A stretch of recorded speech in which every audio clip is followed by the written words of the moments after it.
የአፍሪካ የዓለም ዋንጫ አብዮት ዓለም አቀፍ እግር ኳስን የቀየረው እድገት።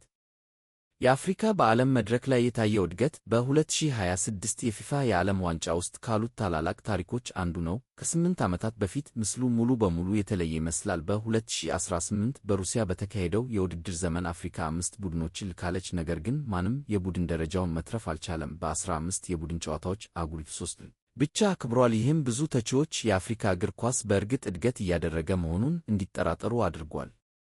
ዛሬ ያ ውይይት በከፍተኛ ሁኔታ ተለውጧል። በ2026 በተስፋፋው የዓለም ዋንጫ 10 የአፍሪካ አገራት ሲወዳደሩ 9ኙ ከቡድን ደረጃው በላይ በተሳካ ሁኔታ አልፈዋል። ቱኒዚያ ቀደም ብሎ የተሸነፈች ብቸኛ ቡድን ስትሆን ኬፕ ቨርዴ፣ ግብፅ፣ አይቮሪ ኮስት፣ ሞሮኮ እና ደቡብ አፍሪካ ደግሞ በቡድን ሁለተኛ ደረጃን አግኝተዋል። አልጄሪያ፣ ዲሞክራቲክ ኮንጎ፣ ጋና እና ሴኔጋልም በሦስተኛ ደረጃ ላይ ያሉ ምርጥ ቡድኖች ሆነው ከእስያ ጋር ያለው ልዩነት ከዚህ የበለጠ ሊሆን አይችልም። 9 ተወካዮችን ቢልኩም 2 የእስያ አገራት ብቻ ወደ ጥሎ ማለፍ ደረጃ ደርሰዋል። ለአፍሪካ እግር ኳስ ይህ ውድድር ታሪካዊ ግኝትን ይወክላል። ለእስያ ስለ ወደፊቱ አስቸጋሪ ጥያቄዎችን ያስነሳል። ከጥርጣሬ እስከ ማረጋገጫ። የፊፋ ፕሬዝዳንት ጂያኒ ኢንፋንታኖ የተስፋፋውን የዓለም ዋንጫ ቅርጸት ሲያስተዋውቁ ብዙ ሰዎች አፍሪካ ተጨማሪ የማጣሪያ ቦታዎችን ይገባት እንደሆነ ጠይቀዋል። እነዚህ ጥርጣሬዎች ከ2018ቱ አሳዛኝ የውድድር ዘመን በኋላ እየጨመሩ መጡ። ነገር ግን ከ8 ዓመታት በኋላ ውጤቶቹ ያንን ክርክር ሙሉ በሙሉ ቀይረውታል። በ2026 የአፍሪካ አስደናቂ አፈጻጸም የውድድሩን መስፋፋት የሚደግፉ ጠንካራ ክርክሮች አንዱ ሆኗል። ተጨማሪ ቦታዎችን ከመሙላት ይልቅ የአፍሪካ ቡድኖች ከዓለም ጠንካራ የእግር ኳስ አገሮች ጋር መወዳደር እና ማሸነፍ እንደሚችሉ አረጋግጠዋል። ሞሮኮ መንገዱን አሳይታለች። ይህ አስደናቂ ለውጥ በአንድ ጀንበር አልተከሰተም።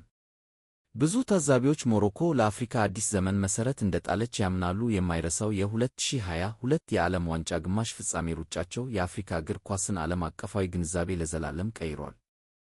ከዚያ ታሪካዊ ስኬት በፊት በ1990 ካሜሩን፣ በ2002 ሴኔጋል እና በ2010 ጋና ብቻ የዓለም ዋንጫ ሩብ ፍጻሜ ላይ ደርሰዋል። ሞሮኮ ከዚህም በላይ ሄዳ ቤልጂየምን፣ ስፔንን እና ፖርቱጋልን አሸንፋ በመጨረሻ በግማሽ ፍጻሜው በፈረንሳይ ተሸንፋለች። ያ ጉዞ አንድ የአፍሪካ ሀገር የእግር ኳስ ባህላዊ ኃይሎችን በትክክለኛው ዕቅድ፣ መዋቅር እና እምነት ሊፈታተን እንደሚችል አረጋግጧል። የረጅም ጊዜ ኢንቨስትመንት ኃይል። እንደ የአፍሪካ እግር ኳስ ኮንፌዴሬሽን ፕሬዝዳንት ፓትሪስ ሞትሴፕ ገለጻ፣ የአፍሪካ ስኬት በአጋጣሚ አይደለም። ለዓመታት በወጣቶች ልማት፣ በማሰልጠን ትምህርት፣ በእግር ኳስ አካዳሚዎች እና በአህጉሪቱ ውስጥ ባሉ ጠንካራ የሀገር ውስጥ ሊጎች ላይ ኢንቨስትመንትን ያመሰግናሉ። የቀድሞ የናይጄሪያ ካፒቴን ዊሊያም ትሮስቴኮንግ ተመሳሳይ አስተያየት አላቸው። ሞሮኮ እያንዳንዱ የአፍሪካ ሀገር ሊማርበት የሚችል ሞዴል እንደፈጠረች ያምናል። እድገታቸው በአጭር ጊዜ ወጪ ወይም በዕድል ላይ የተገነባ አልነበረም። በምትኩ ለዓመታት ወጣት ተሰጥኦዎችን በማዳበር የሥልጠና ተቋማትን በማሻሻልና በእያንዳንዱ የዕድሜ ክልል ውስጥ